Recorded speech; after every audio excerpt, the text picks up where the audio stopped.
On en vient à la fureur de Kigali après l'arrestation du chef des services de renseignement rwandais.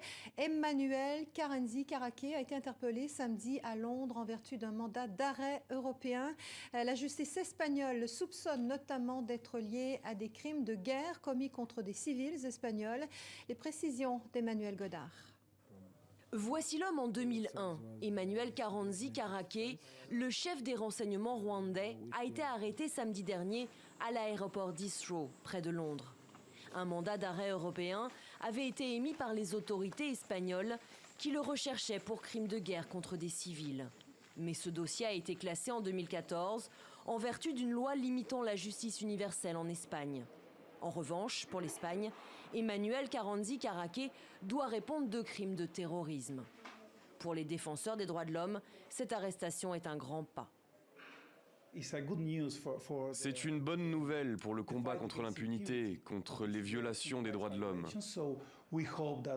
Nous espérons que cette personne sera envoyée en Espagne et sera accusée devant une cour espagnole. Aujourd'hui, la justice espagnole réclame son extradition pour que le chef des renseignements soit jugé sur son sol.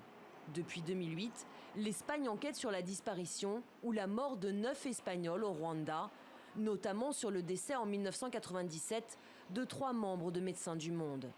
Pour les autorités à Kigali, cette arrestation est inacceptable. Le général Karenzi Karake est depuis longtemps un proche du président Paul Kagame.